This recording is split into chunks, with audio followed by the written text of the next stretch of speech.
Everybody, my name is Christopher Saunders, and this is the Connecticut Sports Talent Show. We talk all things talents in Connecticut.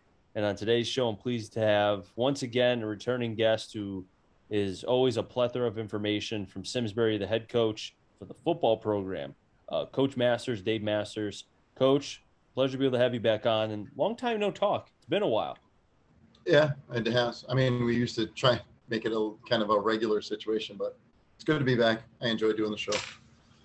Coach Masters, it's, before we start talking about what will be the upcoming season, I know it's fastly approaching. It's within like a month and some change before games will really start to matter. I want to recap the previous season. Talk to me about how the season was rather for the Simsbury Trojans. Well, our record was 5-5, and we started off with New Britain and that at Granby because our home games got moved. It got moved for a couple different reasons, but we played that home game at Granby and we had a good game. We played well. Everything clicked on all cylinders. And coming off of COVID, we were kind of unsure of where we stood in terms of depth and what we were going to see because we didn't really know. No one had played football. And so then we had that game and it kind of all lined up for us and went our way. And then coming off of that game, then we went to Hall and ran into Hall and we played well, had a couple mistakes at the end, blah, blah, blah. But I think the biggest thing in terms of the season was it took us a little while to figure out what we had. I don't know if we did a good enough job of figuring out in terms of up and down the order from top to bottom, what we had and who we hadn't seen that could contribute. So it took us a while to figure out those pieces. And once we did, I felt like we did a much better job. In terms of our record, we of the 5 games we lost, I think 4 or 5 of the teams ended up in the playoffs. So, we're playing a good schedule. We're going to lose, some games. We're going to win some games. Hopefully we want to be on the plus side of that. Last year, we're kind of in the middle of that. But we lost a lot of close games. We lost a close game to Maloney. It should have been a much closer game to Hall, but we had a couple of dumb mistakes at the end. So we kind of let a couple things go, and we could have done a lot better job. Our quarterback got hurt in Southington, and that kind of changed the tide of that game. So there was a lot of things that were positive, but there was a lot of things that we needed to work on and get better. And I feel like we did that towards the end of the season. And I think that's helped guide our approach to this offseason in terms of what we've been doing in order to set ourselves up so we can figure out what we have faster, so we can make better decisions and find out, because a lot of guys stand out in terms of the top guys that but there's a lot of talent all over the place. And we have to, in Simsbury, as everywhere else probably, but we have to do a better job of tapping into all of it. So I think that's been our main focus this year. And so the season last year has kind of guided us in terms of our off season, and hopefully will set us up for this, this coming season. Plus, it's not COVID and we're going to have a better grasp of what we have. But we had some good, talented kids. We sent about, I think, 7 to the next level. Our quarterback is heading to Maine. We got a kid going out to Chicago. We got a couple kids that are going to Solvay. I'm trying to think of where else we got.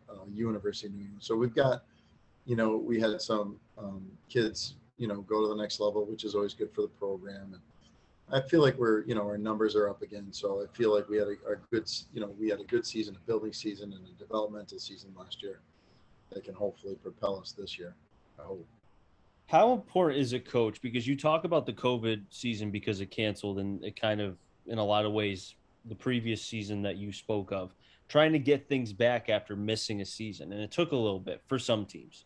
How important is it for both the staff and the players to have back-to-back off seasons and not have COVID or something else kind of interrupt that and really disrupt? Because as with anything with athletes, having consistency and having a routine is huge. Talk to me about that.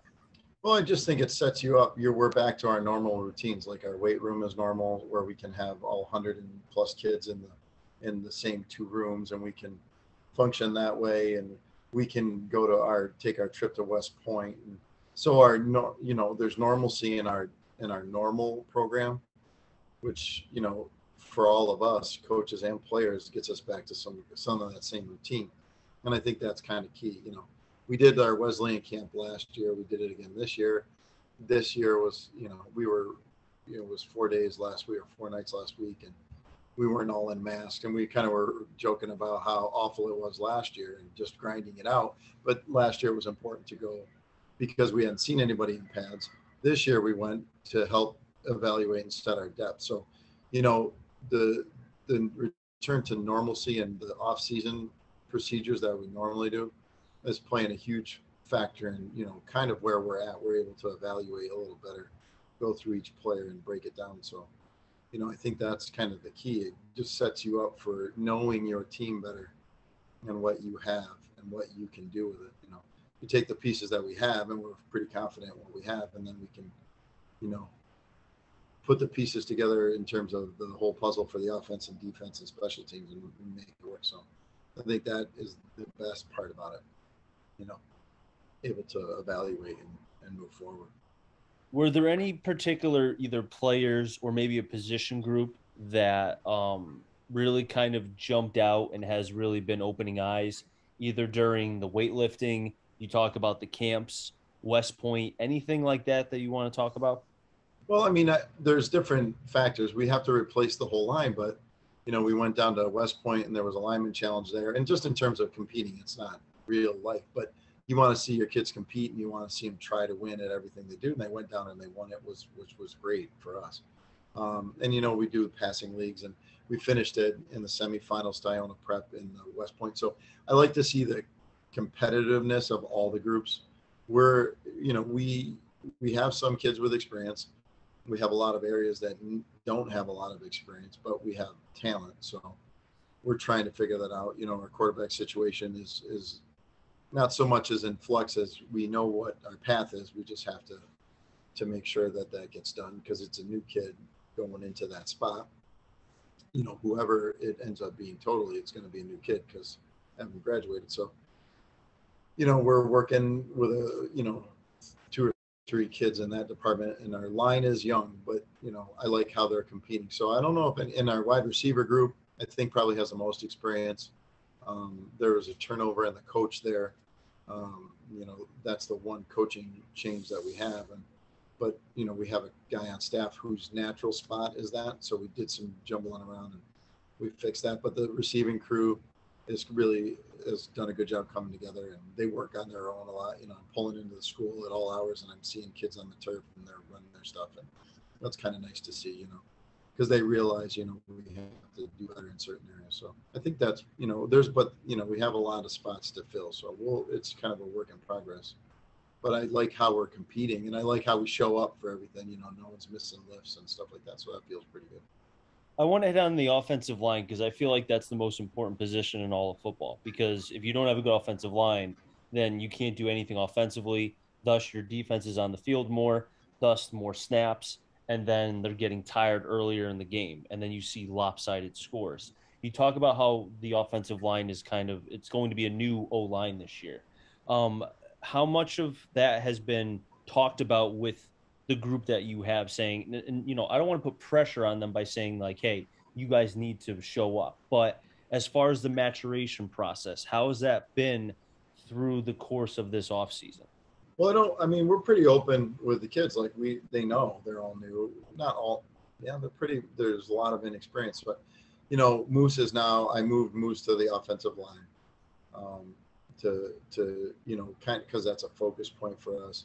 The good news is our offense and defensive lines are we have a defensive line group and an offensive line group, which is nice, kind of a luxury for us this year at this point. So they're really just focused on offensive line, and the defensive line's kind of focused on the defensive line. There's some cross on a couple kids, but in general, we're trying to do that, which will help in terms of endurance, and it will also help in terms of what they have to know and be able to execute. So everything runs around that for us, and so that's recognized, and we're not shy about letting them know that. They have their own locker room area, they have their own there's a lot of perks to being a lineman, but the perks are really about recognizing that their contribution is essential and that they're different. We treat them different. I mean, I don't, you know, everyone's not the same as much as everyone would like that. I mean, there are certain groups that we want to make sure they understand that that their role is extra important, and so whether it's pressure or not, they're going to have to deal with it. I'd rather have them deal with it as I present it than on the Friday night. So it's pressure, and they recognize it, but we have some things in place because of that. So I think I feel pretty good about that. I know Moose does. That's my, if I I had to pick a position, that was my role for 30 whatever how many years I was an assistant coach. So we have a lot of conversations about that line, and I think that's generally everyone knows how we feel about that around these parts for sure. No, coach, for you specifically, I mean, you've been coaching for a long, long time. Obviously, the head coach of Simsbury as well, and has there been any sort of adjustments that you've made over the course of the last, basically since COVID? I mean, have you made any adjustments to your coaching style, maybe the way you work with your staff, or just how about maybe you prepare week to week, or now what will be season to season, post COVID per se? Have you done anything like any adjustments or anything like that? I mean, some minor adjustments in how we spend our Sundays. We've allowed, some of our meetings on Sundays are done this way. Some are in person. We use, these meetings and during the season at night to get the kids out of here, reflecting the enormity and the massive amount of time that these kids are kind of expected to be here.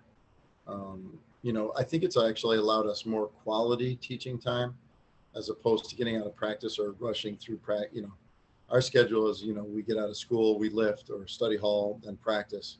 And then we used to have some meetings after, like unit meetings. Now we can do those at different times because the technology has allowed that, So COVID's kind of provided that as a change. In terms of other things, probably not. I would say I'm blessed to have a lot of assistant coaches that really allow us to each have our responsibilities and try and do them well, me included. Like I have a certain set of things. Coach Fury has a certain set of things. Like all these guys have their roles and responsibilities, and I feel like we do a pretty good job of navigating that. So I don't think COVID's changed that, but my tenure as a coach has changed that. I look for balance more and smarter ways to do that. I think when I was young and all hot and fired up all the time, I think there's definitely times for that, but you can't be that way all the time because you kind of burn out on that. And then it loses its effectiveness when you really need to get fired up. So, not slow and steady, but steady and consistent, and try and find better ways to work as opposed to just drown in these, because football's a lot for kids, man.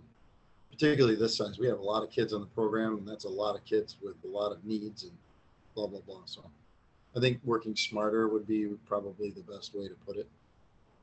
You speak about the kids, and I'm glad that you mentioned that because I think just in my conversations that I've had with coaches as far as the playoff system now, you're going to have 6 state champions, and I've heard nothing but great things from coaches as far as why they like it. And I've been trying to get everybody's thoughts and opinions. And I want to get yours because I think it's one of those things where I can see both sides. I can see why people would not like it, and I see why people would like it.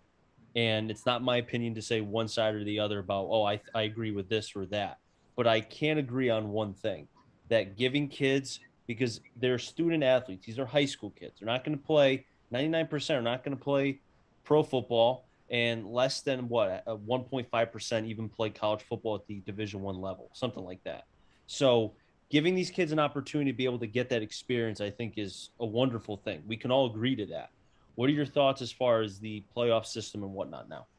Well, I've learned, and this comes from my experience too, not to like to give it a year and see where it plays out. I don't really have, like, I don't give much thought to our schedule. A lot of people will say, "Oh my God, your schedule," and I say, "Oh my God, who else would I rather play than the best teams?" But I don't know if you can see behind me, but we start off with a bang, and that's what I kind of think that in terms of change. I think we around here to really just try and focus on what is the next thing.